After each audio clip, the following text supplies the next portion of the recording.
이사야 9장 1절에서 7절까지, 이사야 9장 1절에서 7절까지 보고요. 그 다음에 37장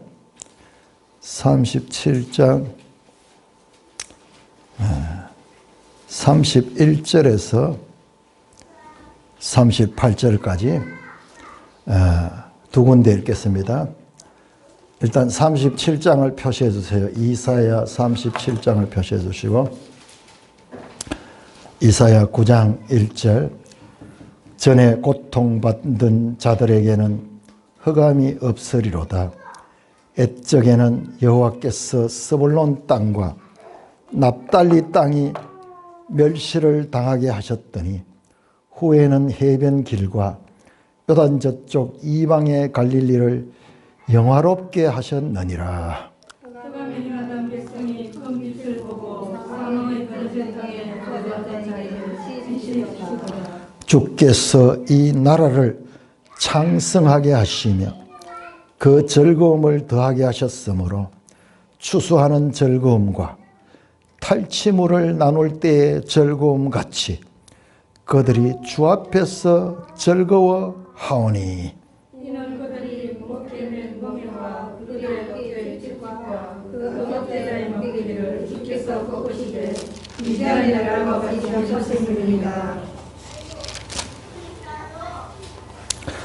어지러이 싸우는 군인들의 신과 피 묻은 겉옷이 불의 섭같이 살라지리니, 이는 한 아이가 우리에게 낳고 한 아들을 우리에게 주신 바 되었는데 그의 어깨에는 정사를 메었고 그의 이름은 기준자라 모사라 전능하신 하나님이라 명정하시는 아버지라 평강의 왕이라 할 것이니라.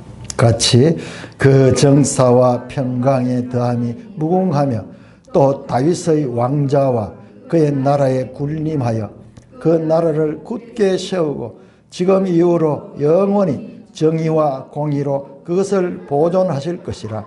만군의 여호와의 열심히 이를 이루시리라. 여러분, 웅장하죠?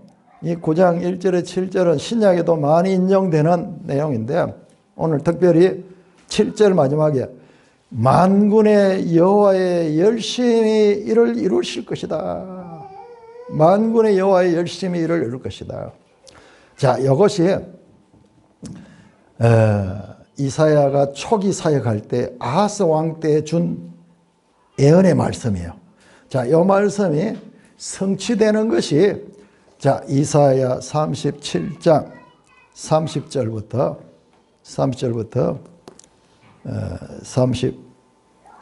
38절까지 교독하겠습니다. 자, 요거는 뭐냐? 요거는 우리가 공부했던 열왕기 그대로예요. 열왕기를 그대로 옮겨놨습니다. 특별히 열왕기 히스기야 왕 시대, 히스기야의 그 열왕기 19장, 열왕기 하 19장의 내용을 그대로 옮겨놨어요. 자, 이사야 37장 31절, 유다 족속 중에 피하여 남은 자는 다시 아래로 뿌리를 받고 위로 열매를 맺으리니. 다 같이 다시 시작. 이는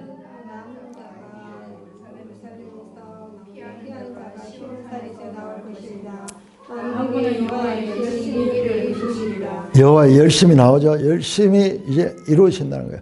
그러므로 여호와께서 아수르 왕에 대하여 이같이 이르시되 그가 이 성에 이르지 못하며 화살 하나도 이리로 쏘지 못하며 방패를 가지고 성에 가까이 오지도 못하며 흉벽을 쌓고 치지도 못할 것이요. 그가 오는 길 곧 돌려 돌아가고 이 성에 이르지 못하리라. 나 여호와의 강이라.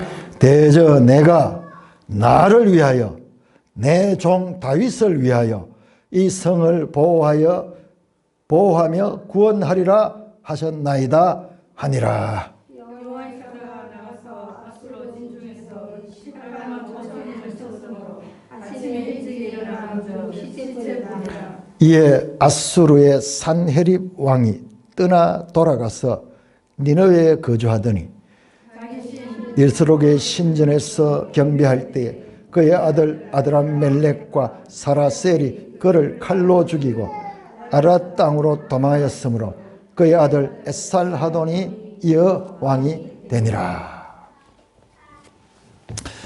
자, 우리 지난번 열왕기 하를 공부하면서 이 설교 내용의 깊이와 넓이와 중요성은 너무나 어마어마해서 여러분들이 무슨 말인지 잘 이해하지 못할 수 있어요. 그렇지만 한번 들어놓으세요. 지난주 설교도 마찬가지고 어마어마한 내용인데 제가 이 설교를 하려고 준비를 하다 보니까는 이거를 제대로 하려고 그러면은 그 열왕기 16장 그 다음에 19장에서 21장 히스기야 기사를 다시 또 봐야 돼. 그러다 보면은 중요한 이야기를 또 할 수가 없게 되고 시간이 없어서. 그래서 그거는 어마어마한 덩어리인데 이거는 사경의 때가에 특별하게 그렇게 몰아가지고 한번 해야 되겠다 하는 생각을 가지고 오늘은 압축해서 말씀을 드립니다. 자, 앞에서 봤던 이사야 9장은 아하스 왕 때입니다. 아하스 왕. 아하스는 히스기야의 아버지고 그 다음에 37장은 히스기야 왕 때입니다. 이제 아하스가 죽고 그 아들 때입니다.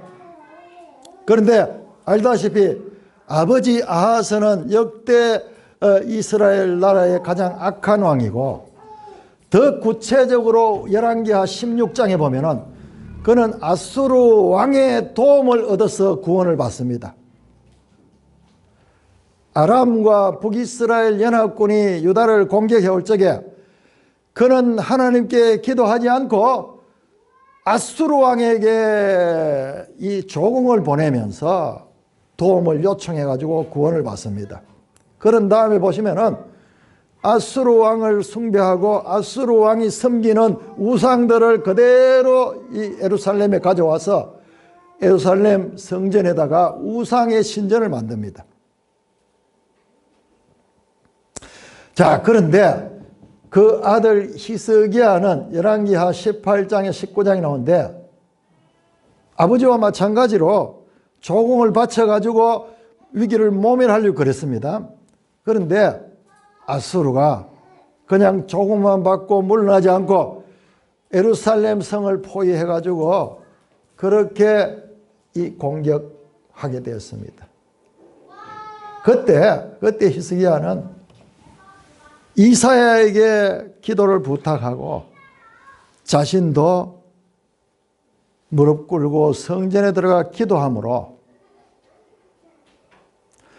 18만 5천 명이라는 아수르 대군이 하루밤에 다 시체로 변하는 성경 이야기 가운데서도 이와 같은 큰 일은 찾아볼 수 없을 정도로 놀라운 일이 일어났어요. 그런데 성경이 그거를 단 한 줄로 처리하고 있기 때문에 우리는 이 중요성을 깊이 생각해보면 이게 엄청난 사건이 성경이 왜 이렇게 소홀하게 다루고 있지? 적어도 그런 내용 가지고도 한 장을 다뤄야 되는데 그냥 한 절로 자고 일어나니까 아침에 18만 5천 명이 시체가 됐다. 그렇게 그냥 지나가 버렸어요. 그래서 우리가 이 사건이 가지는 그 의미를 제대로 깨닫지 못하였습니다. 저도 마찬가지였어요. 그런데 지난 주간에도 말씀드린 하나님의 열심, 여호와의 열심이라는 이 단어는 그냥 단어가 아니고 키나 하나님의 그 질투, 하나님이 시기할 정도로 하나님이 배타적으로 사랑하시는 그 대상에 대한 표현이 하나님의 열심이라는 표현이죠. 성경에 딱 세 군데 나오는데 사실은 두 군데예요. 그 한 군데가 열왕기하 19장인데 열왕기하 19장은 지금 나왔던 방금 읽었던 이사야 37장의 똑같은 내용이다. 그러니까 두 번 나오는데 한 번이 바로 9장에 나왔던 아하스 왕 시대의 예언이고 그 다음에 또 한 번이 이사야 37장에 나왔던 바로 이 사건, 아수르 대군을 하룻밤 만에 시체로 만드는 이 사건을 말씀하면서 여호와의 열심히 이를 이루리라 그렇게 말씀했습니다.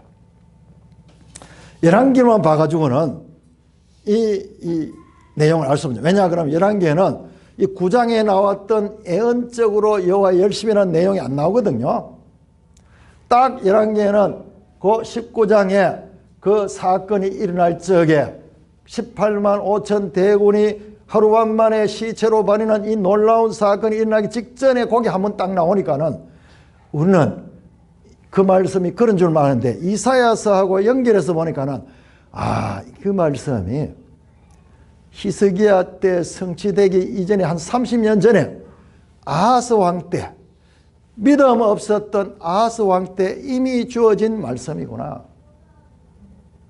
이 책을요, 열왕기만 봐가지고는 이게 나오지 않는데 이사야하고 연결해서 보면은 열왕기에서 볼 수 없던, 여러분 히스기야 기사는요 열왕기나 이사야나 똑같아요.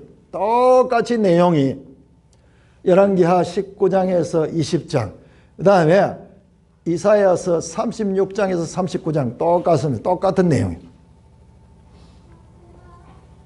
그런데 히스기야에 관한 기사는 열왕기에 16장이 나오는데 히스기야가 이사야 선지자와의 관계라든지 또는 히스기야 시대 때 하나님이 주신 예언의 말씀은 열왕기에는 안 나와요.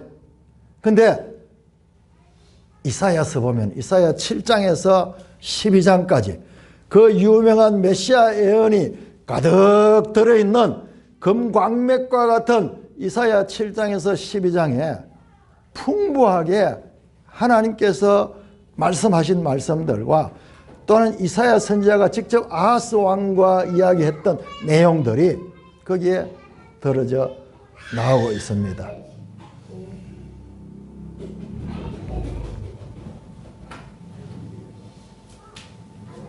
아수르 군대 18만 5천 명이 하룻밤 사이에 멸망한 그 사건의 배경은 이사야를 통해서 보면은 그 사건은 이 사건이 일어나기 전, 즉 히스기야 왕 시대 BC 701년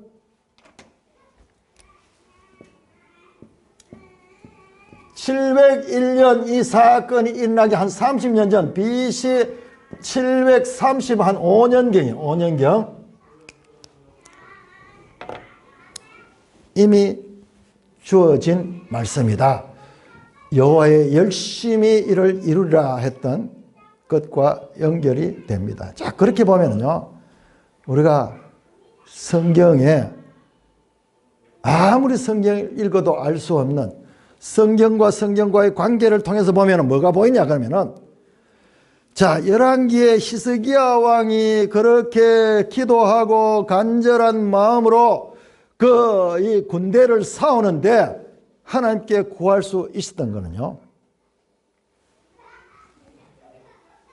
이미 그들 아버지 시대 30년 전에 그 아버지 시대에 이사야를 통해서 하나님께서 계시의 말씀을 주셨기 때문에 그런 거예요. 열왕기에는 아무리 봐도 안 나와요.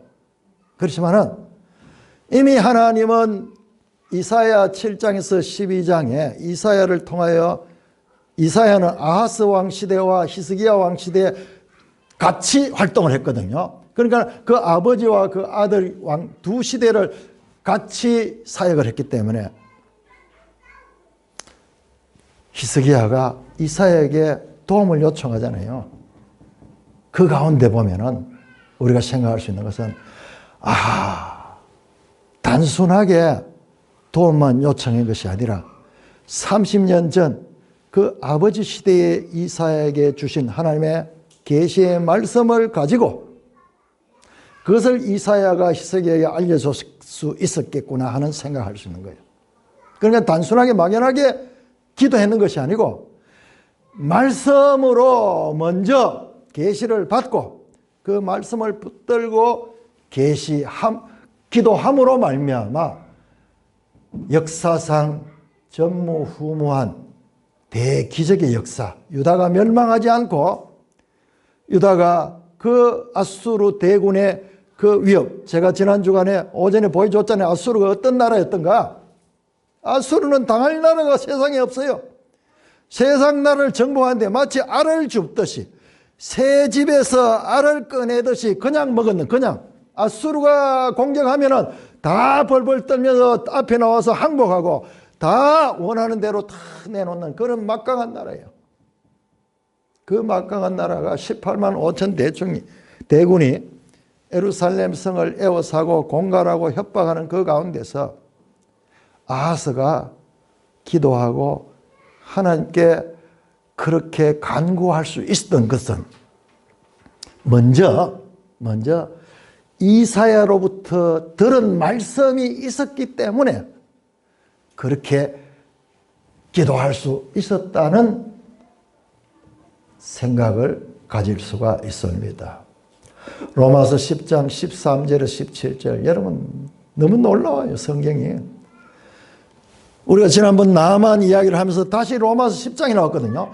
또 이걸 해보니까 또 돌아가는 거야. 또 돌아가는 거야. 자, 믿음에 대해서 로마서 10장 13절 17절 이렇게 말합니다. 누구든지 주의 이름을 부르는 자는 구원을 받으리라. 주의 이름을 부르는 자 뭡니까? 기도하는 자거든요. 기도하는 자. 자, 주의 이름은 누가 부르느냐? 14절 납니다. 믿지 아니하는 자를 어찌 부르겠냐? 먼저 믿음이 있어야 불러. 하나님께 기도하기 위해서는 먼저 믿음이 있어야 돼요. 그러면 듣지도 못한 일을 어떻게 믿겠느냐? 믿음을 가지려고 하면 들어야 돼. 누가 전해준 자가 있어야 돼. 그러면은 전하는 자는 누구냐? 하나님의 보내심을 받은 자가 전할 수 있어. 그러면서 17절이에요. 믿음은 들음에서 나며 들음은 그리스도의 말씀으로 말미암았다. 믿음이 그냥 생기는 게 아니고 내가 믿습니다 해서 생긴 것이 아니고 하나님의 말씀이 먼저 있고 그것을 전하는 자가 있고 그것을 듣고 믿고 그리고 구할 수 있는, 기도할 수 있는 자리로 나가는, 이게 믿음의 연속성. 믿기 위해서는 이와 같은 순서가 있다는 거예요.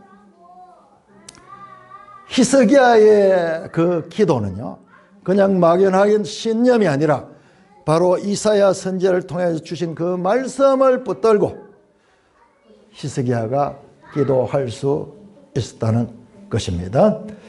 자, 이사야서 10장 우리 다시 한번 돌아가서 보겠습니다.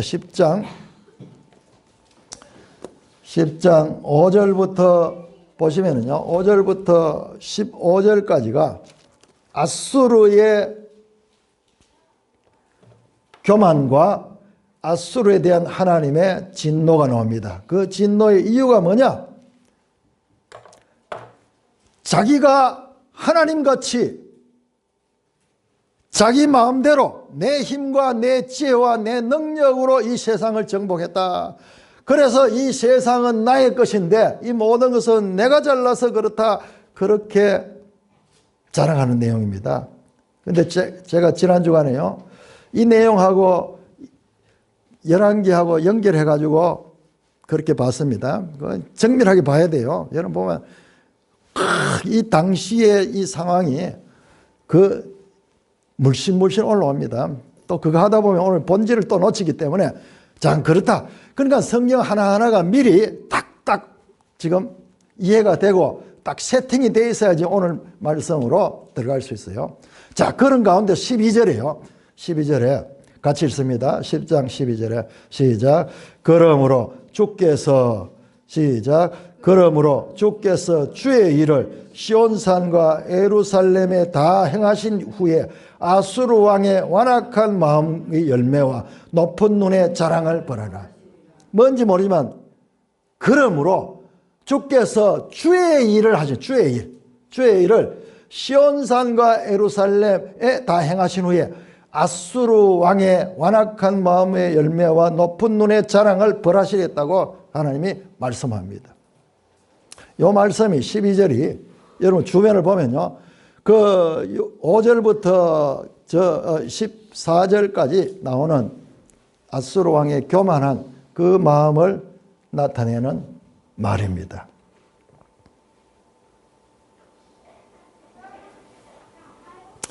자, 16절을 보세요. 16절. 그 15절까지가 하나님이 아수르에 대한 징계에 대한 말씀이에요. 아수르가 교만하니까는요, 하나님이 쓰는 도구인데, 도끼로 하나님이 쓰는데, 도끼 지가 잘라가지고 스스로 자랑하여 톱이 켜는 자한테 오히려 지가 잘라가지고 톱이 그렇게 큰 채 한다. 이는 막대기가 자기를 드는 자를 움직이려 하며 몽둥이가 나무 아닌 것 사람을 들려 함과 같음이로다. 15절 나오죠. 추객이 전도됐죠. 아수르는 하나님의 도구인데 도구 지가 잘라가지고 지가 하나님을 움직이는 것 같이 그렇게 생각한다는 말씀입니다. 자, 16절에 그러므로 그러면서 이제 하나님께서 거기에 대한 이렇게 교만하고 심판받을 수밖에 없는 아수르에 대한 하나님의 징계가 나타납니다. 자, 이 내용이 16절에서 34절까지 나오는데요. 자, 거기에 보시면은 16절 보세요. 주 만군의 여호와께서 그러면서 살찐 자를 파리하게 하시며 그러면서 나옵니다. 이건 내용을 자세하게 이따 보겠습니다. 뿐만 아니라 23절도 보세요. 23절도 이미 작정된 파멸을 주 만군의 여호와께서 아돈 체오바트 야훼 체오바트 주 만군의 여호와 그러면요, 이거는 하나님의 큰 일을 하실 때 쓰는 호칭이에요. 만군은 군대라는 뜻이 군대. 하늘 군대를 주장하시고 그 군대를 움직이는 주님, 주인 되시는 여호와. 이런 표현이 나올 때는요, 큰 일을 할 때 나오는 거예요.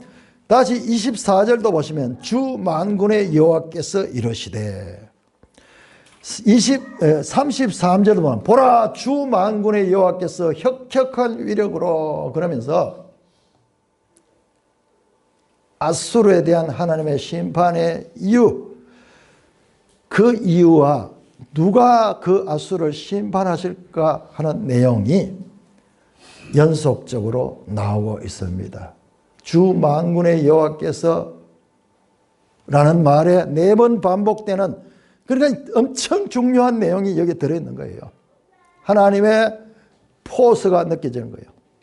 여러분 아까 전에 봤던 이사야 37장 36절에 그 아수르 18만 5천 군대가 누구한테 멸하냐면 여호와의 사자가 여호와의 사자. 그 성경에 그냥 여호와의 사자가 그를 쳤으니까는 그가 그냥 그 18만 5천이 다 시체가 됐더라.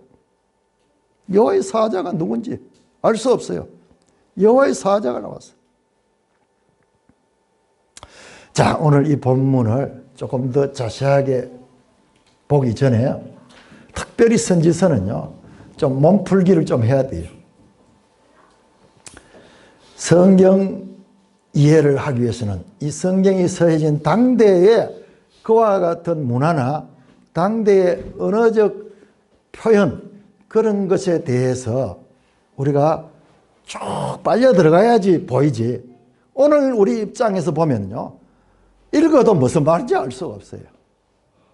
지금으로부터 2700년 전, 그것도 우리나라가 뚝 멀리 떨어져 있는 저 예루살렘, 오늘날 팔레스타인을 하죠. 팔레스타인 땅이 아닙니다.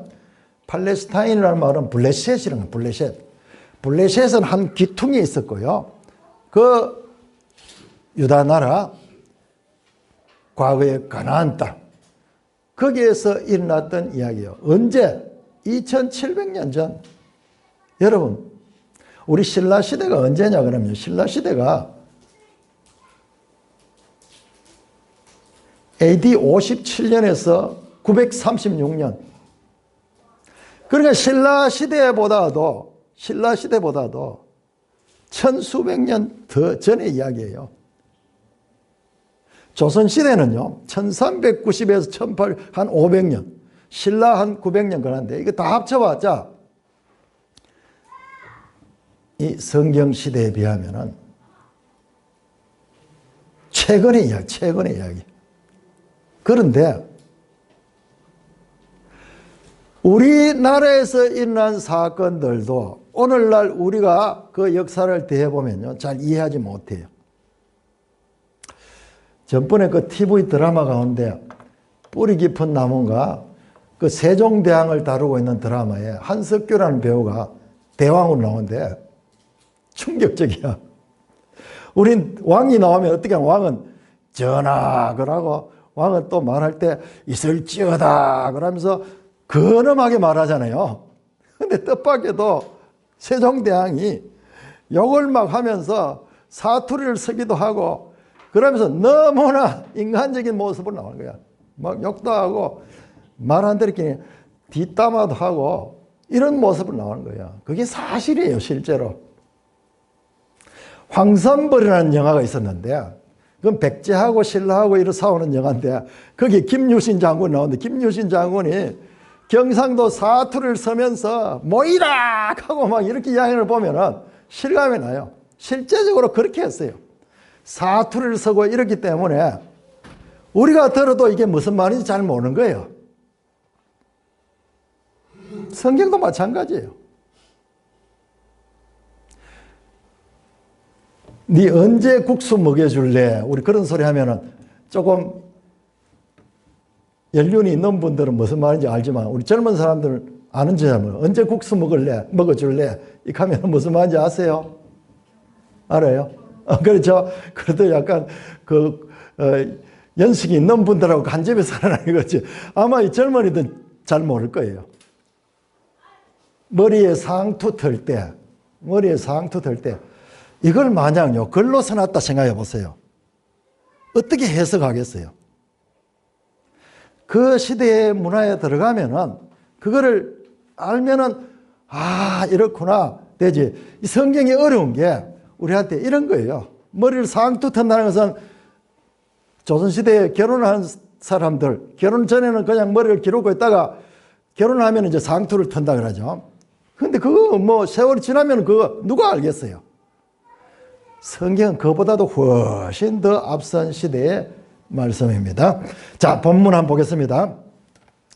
본문을 이사야 10장 16절부터 제가 설명하면은 여러분들 한번 따라가 보세요. 한 절 한 절 설명했습니다. 자, 바로 그 앞에 15절까지의 아수르의 교만함. 세계가 전부 내 마음대로 되고 내가 총명하고 내가 지혜롭고 내 힘으로 모든 것을 했다. 그런 것에 대한 하나님의 말씀이 뭐냐? 16절 그러므로 주 만군의 여호와께서 살찐 자를 파리하게 하시며 그 영화 아래 불이 붙는 같이 맹렬히 타게 할 거다.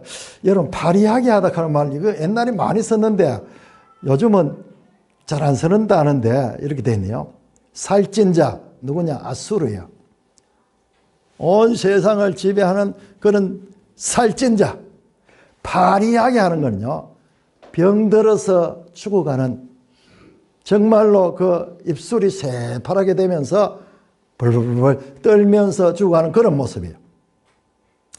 그의 영어 아래에 불이 붙는 같이 맹렬하게 달려. 그의 영어 아래에 불이 붙는, 이게 무슨 말이지? 이게요, 아수르가 전 세계를 지배하면서 얼마나 영화로운 것을 자랑합니다. 근데 거기에다가 불을 붙여버리면 맹렬히 불이 타는 거야. 불타는 땔감처럼 아수르의 자랑과 영화가 타들어가게 한다는 거예요.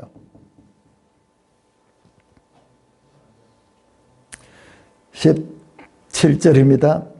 이스라엘의 빛은 불이 되고 그의 거룩한 이는 불꽃이 되실 것이다. 여러분, 이스라엘의 빛은 뭐냐 그러면요, 이게 평행법이에요. 이스라엘의 빛이 뭔지 잘 이해가 안 되면은 그 옆에 나오는 그의 거룩한 이와 같은 의미의 다른 표현이에요. 그것도 마찬가지로 불과 불꽃, 다른 표현이지만은 같은 내용이에요. 같은 내용. 그러면요, 더 이해가 돼요. 이스라엘의 빛이 뭐냐? 하나님이야, 하나님. 여호와 하나님. 여호와 하나님. 이스라엘의 빛은 불이 되고 그의 거룩하니 하나님이죠. 하나님은 불꽃이 되어서 그 아수르를 태워버리겠다는 말이에요. 아수르의 영화가 타는 이유가 이스라엘의 빛인 하나님의 불이, 하나님 이스라엘의 거룩하신 분이신 하나님의 불꽃에 의해서 그가 탈 것이다. 어떻게 하루 사이에 그의 가시와 찔레가 소멸되며 그의 숲과 기름진 밭의 영광이 전부 소멸되리니. 자, 가시와 찔레는 어떤 거예요? 불을 붙이면요 확 타들어갑니다. 이거는 막 금방 타들어가요. 그런데 그의 숲과 기름진 밭에 이런 것들은요, 숲은 불탈락을 하면은 이게 그냥 불이 잘 안 붙어요. 잘 안 붙어요. 그런데 이 가시와 찔레는 사람을 치면은 일반인들, 평민들을 이야기하고, 숲과 기름진 밭은 조금 지도층, 귀족들, 그런 것을 암시할 수도 있습니다. 그런데 그런 것들도 가시와 찔레가 소멸되며 그의 숲과 기름진 밭의 영광이 전부 소멸되리니 병자가 점점 쇠약하여 감 같을 것이라. 이스라엘의 빛이시고 거룩하신 하나님의 불이 되고 불꽃이 되어 그들을 만져버리면요, 그 살찐 자, 그 빽빽한 삼림들도 마치 병자가 쇠약하여 가듯이 그렇게 될 것이다. 그의 숲에 남은 나무의 수가 희소하여 아이라도 능히 계수할 수 없다. 그 빽빽한 숲에 다 불타버리고 나무가 몇 개 남지 않았어. 어린아이들도 하나, 둘, 셋 이러면서 살릴 수 있다는 거예요. 그 살찐 자, 빽빽한 삼림 같은 아수르가 이와 같이 파괴되는 거예요. 이와 같이 약해졌다는 것을 나타내는 표현입니다.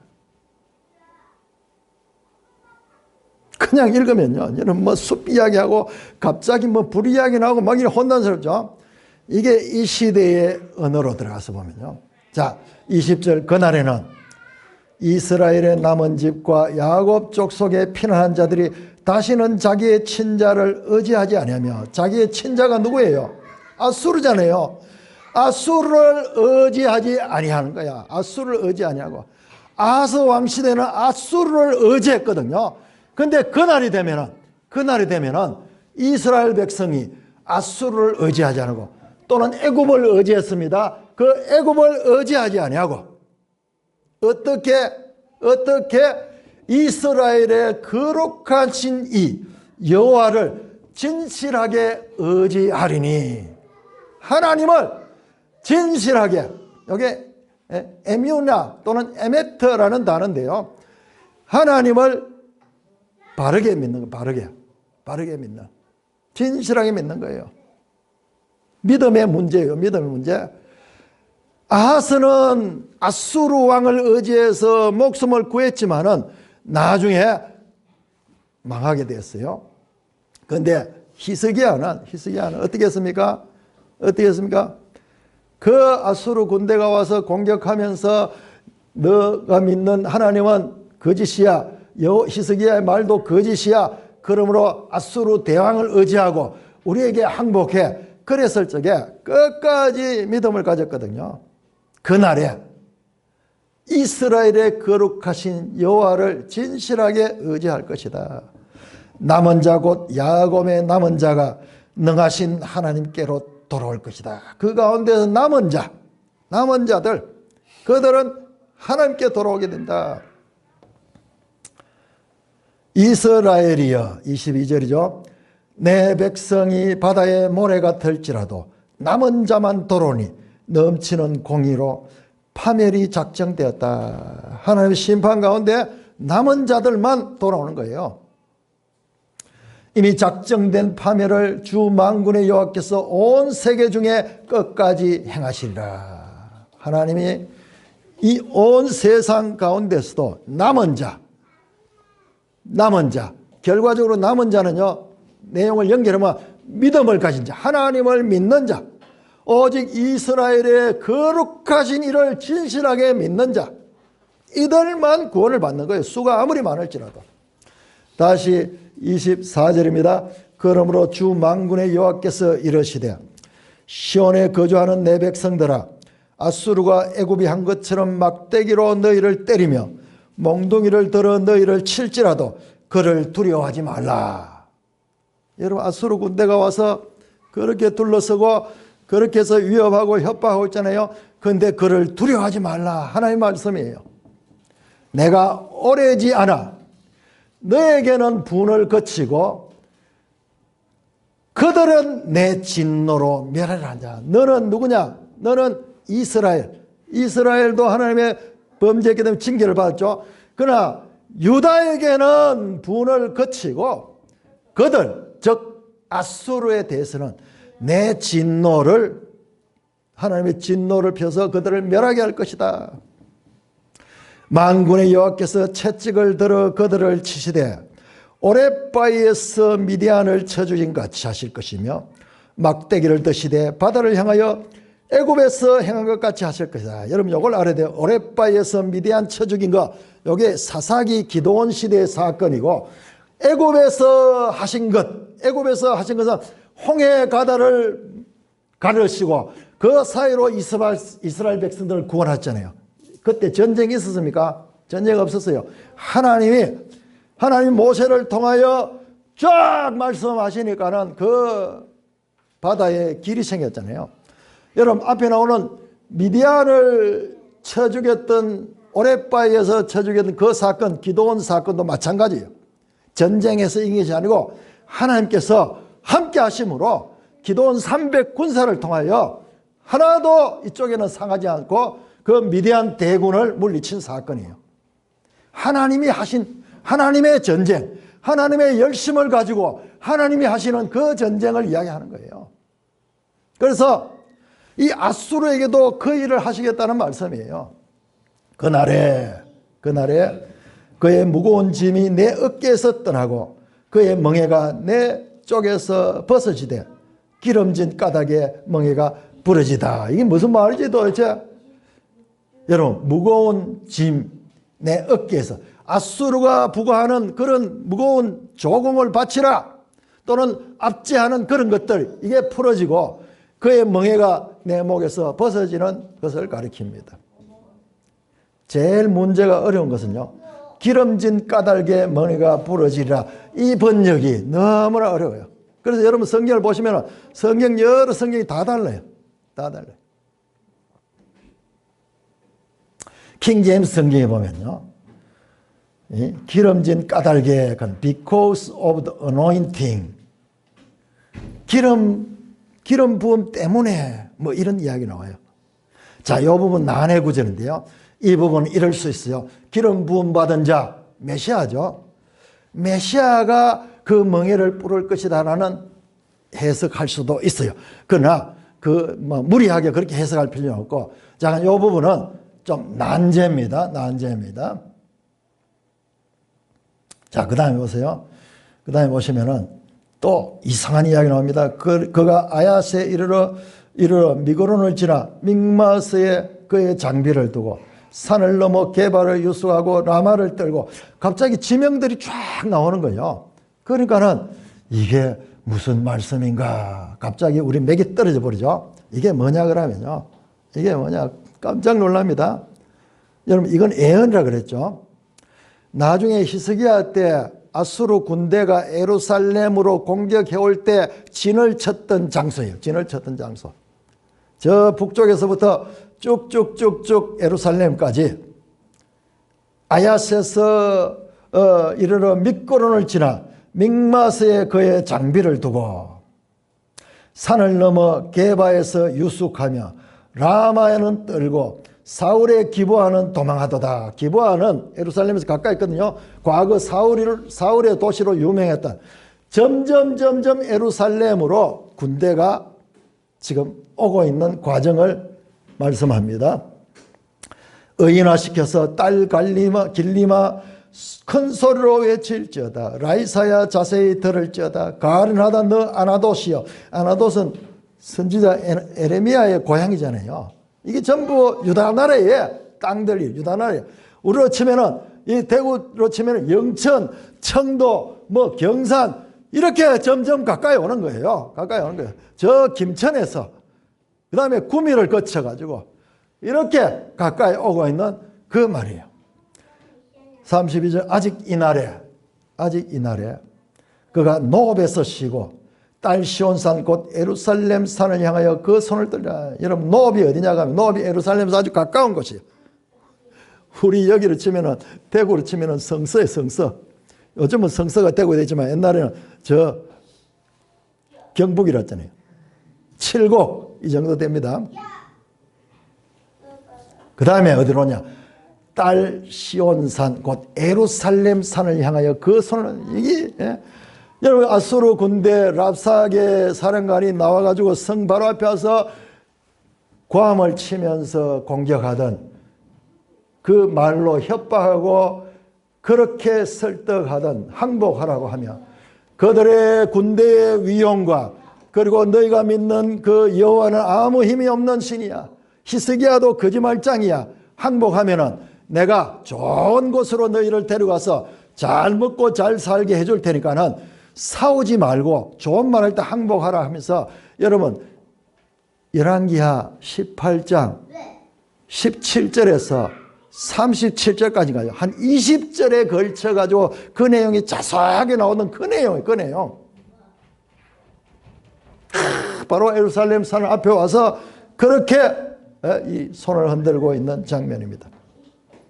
30절, 33절, 34절 우리 같이 읽겠습니다. 같이 읽습니다. 시작. 보라 주 만군의 여호와께서 혁혁한 위력으로 그 가지를 꺾으시리니 그 장대한 자가 찢길 것이요 그 높은 자가 낮아질 것이며 쇠로 그 빽빽한 숲을 베시리니 레바논이 권능 있는 자에게 배임을 당하리라. 여러분 여기도 잠깐 설명하면요. 레바논이 그 권능 있는 자에게 배임을. 레바논은 뭐냐 그러면 레바논 백향목 이야기 나오죠. 좋은 나무가 가장 많이 있는 장소가 레바논입니다. 레바논. 그런데 바로 그 앞에 빽빽한 숲을 베시리니 쇠로 그 빽빽한 숲을 베신다 그러잖아요. 이 레바논이 지금 누구를 이야기하는? 아수르를 이야기하는 아수르.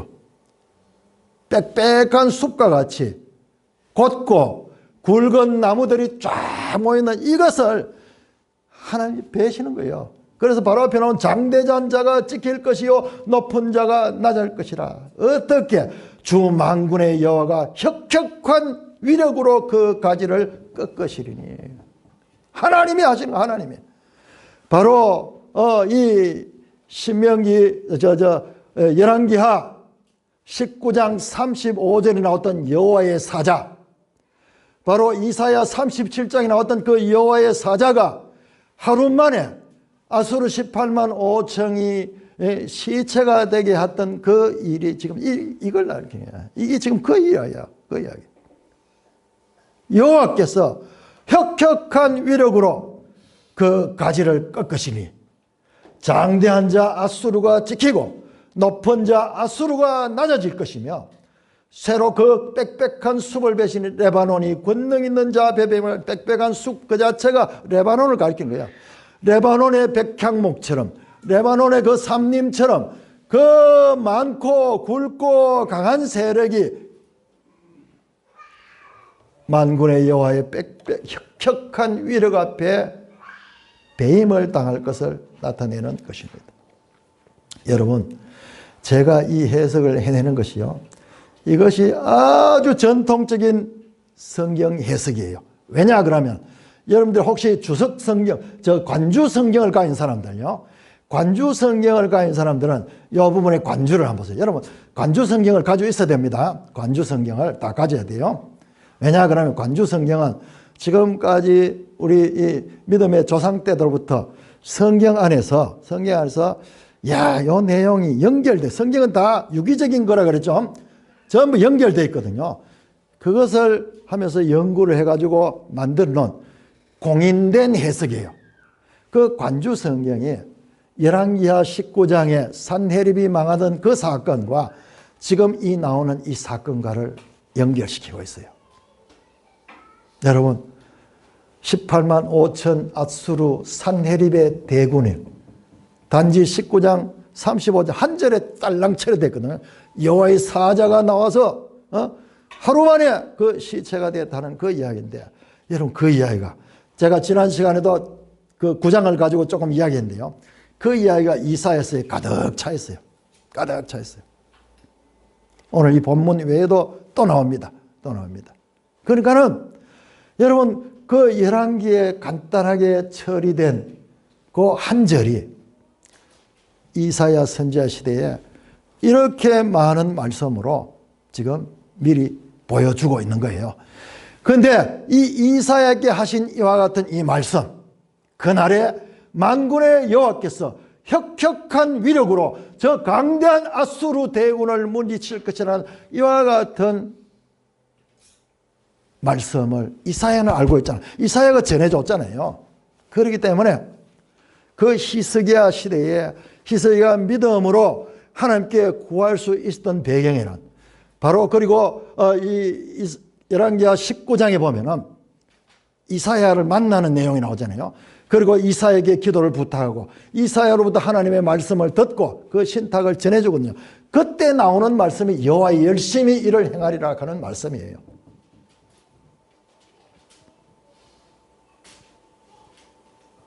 우리에게 아무리 성경이 있어도, 이런 내용이 있어도 이게 이해가 안 돼. 저도 마찬가지예요. 중요한 것은 중요한 것인데 이해가 안 되는데, 이번에 이 문제를 가지고 깊이 들다 봤어요. 어디만큼 깊이 들다 봤느냐? 꿈속에 자고 있는데 꿈속에서 성경에 들어가지고 이사야 7장에서 12장까지 막 들어가지고 내가 막 헤집고 있더라는 거야. 헤집고 있더라는 거야. 방금 이 해석은요, 여기에 자세히 보시면은 열왕기하란 이제 그 이사야 37장인데 그 산헤립 사건에 관한 주석으로 그렇게 연결되어 있어요. 관주가 이렇게 연결되도록 되어 있어요. 사랑하는 형제 자매 여러분,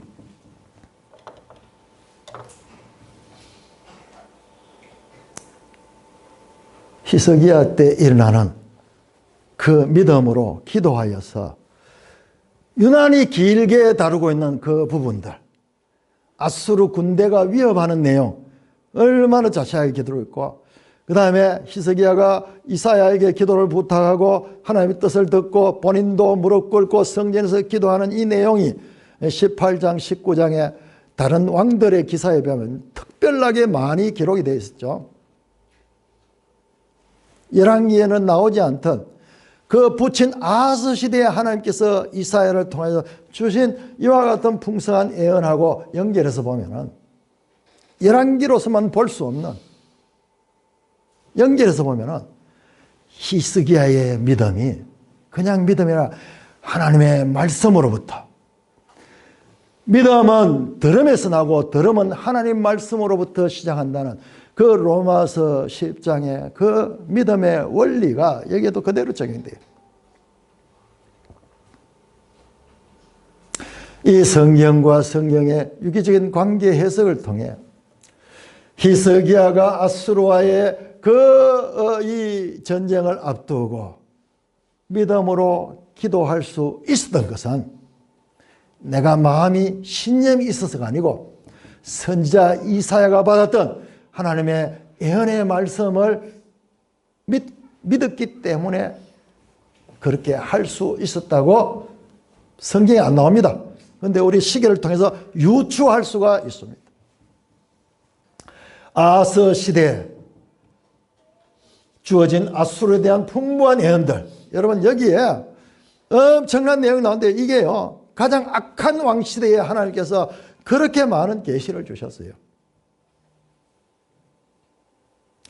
그 아수르조차도 하나님의 구원 역사의 도구에 지나지 않다, 막대기에 지나지 않고 멍동에 지나지 않다는 것을 히스기야는 알았기 때문에 더욱더 간절히 믿음의 기도를 했을 것으로 생각이 됩니다. 여러분, 이렇게 성경과 성경의 유기적인 관계를 할 때 우리는 성경에 나타난 하나님의 그 심정, 하나님의 그런 플랜, 하나님의 경영 원리를 볼 수가 있습니다.